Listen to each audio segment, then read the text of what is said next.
Hello friends, नमस्ते। अभी आप आशा अमर की आवाज़ में गाना सुनने जा रहे हैं। यदि गाना आपको पसंद आए तो अधिक से अधिक अपने दोस्तों में शेयर करें, चैनल को सब्सक्राइब करें और लाइक भी करें। गाना इस प्रकार है। अरे भगावे के पड़िए बाबू, भगावे के पड़िए बाबू, भगावे के पड़िए, यही तर्ज है। अरे भगावे के पड़िए बाबू, भगावे के पड़िए बाबू, भगावे के पड़ी। अरे अब ता दाढ़ी वाले बाबा के भगावे के पड़ी, अब ता दाढ़ी वाले बाबा के भगावे के पड़ी, अब ता दाढ़ी वाले बाबा के भगावे के पड़ी। का हो, केकरा भगावे के पड़ी? दाढ़ी वाले बाबा के। काहे?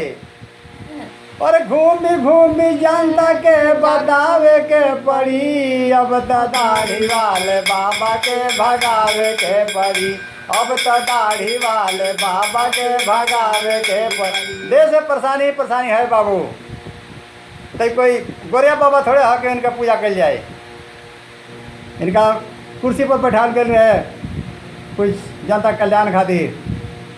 कोरोना में जनता सब मरता रहे, न कहीं कुछ ना, कहीं बेड न बिस्तर रहा, न कहीं ऑक्सीजन का प्रबंध है। लाश को सब नदी में, गंगा मैया में बहा देता रे बाबू। परेशानी के परेशानी बढ़ला तो कहे पड़ल कैसे? अरे भगावे के पड़िए बाबू, भगावे के पड़िए बाबू, भगावे के पड़ी। अरे भगावे के पड़ी, अब तो दाढ़ी वाले बाबा के भगावे के पड़ी, अब तो दाढ़ी वाले बाबा के भगावे के पड़ी। अरे घूमी घूमी जनता के बतावे के पड़ी, बहु भगावे के पड़ी। अब तो दाढ़ी वाले बाबा के भगावे के पड़ी, अब तो दाढ़ी वाले बाबा के भगावे के पड़ी। काहे भगावे पड़ी?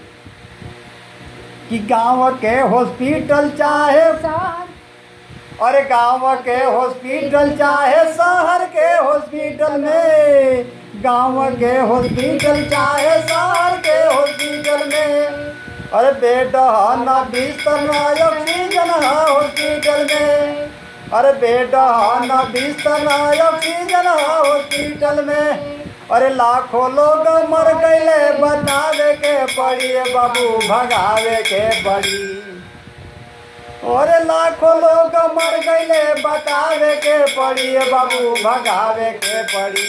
अब तो दाढ़ी वाले बाबा के भगावे के पड़ी, अब तो दाढ़ी वाले बाबा के भगावे के पड़ी, अब तो दाढ़ी वाले बाबा के भगावे के पड़ी। आगे क्या कहता रे? कि देश में हरो ना धोना, कम ना करो ना होना। कहता रे कि देश में हरो ना धोना, कम ना करो ना होना। पर तीसरा लहर बाकी है बतावे के पड़ी बाबू, भगावे के पड़ी। और तीसरा लहर बाकी है बतावे के पड़ी बाबू, भगावे के पड़ी। और अब तो दाढ़ी वाले बाबा के भगावे के पड़ी, अब तो दाढ़ी वाले बाबा के भगावे के पड़ी। और नेता सो रहल सारे अब जगावे के पड़ी, और नेता सो रहल सारे अब जगावे के पड़ी। अब तो दाढ़ी वाले बाबा के भगावे के पड़ी, अब तो दाढ़ी वाले बाबा के भगावे के पड़ी। आगे क्या है? अरे जनता मर, अरे जनता मरत हो तो मरे रैली करे के पड़ी। का?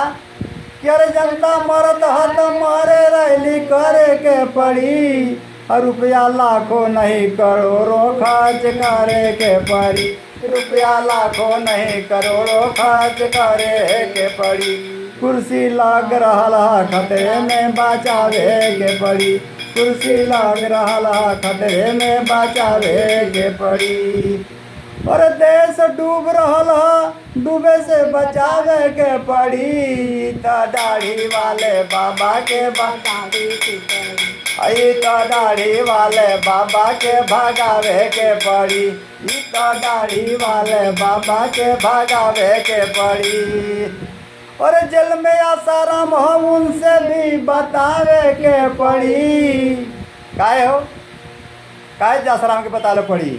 तू वही कैटेगरी में है, इनका सकल सूरत सब वही कैटेगरी में बने लिया है। मुझे तो शक है बाबू, देश में पूरा बेरोजगारी दुनिया मरता है, ऐसा कोई चिंता ना है बाबू। कहे के पड़ल कि जेल में आसाराम हो उनसे भी बतावे के पड़ी, और तोहर चला घूमत ह बाहर अंदर लावे के पड़ी, तोहर चला घूमत ह बाहर अंदर लावे के पड़ी। देश अरे तोहर चला घूमत ह बाहर अंदर लावे के पड़ी। देश डूब रहल बा डूबे से बचावे के पड़ी, तोहर चला घूमत ह बाहर अंदर लावे के पड़ी, तोहर चला घूमत ह बाहर अंदर लावे के पड़ी। बस इन्हीं शब्दों के साथ हम लोग अपनी वाणी को विराम देते हैं, फिर मिलेंगे किसी नए अंदाज में। तब तक के लिए इस जोड़ी को इजाज़त दीजिए, हो सके तो आशीर्वाद भी दीजिए। शुक्रिया, जय हिंद, थैंक यू, शुक्रिया।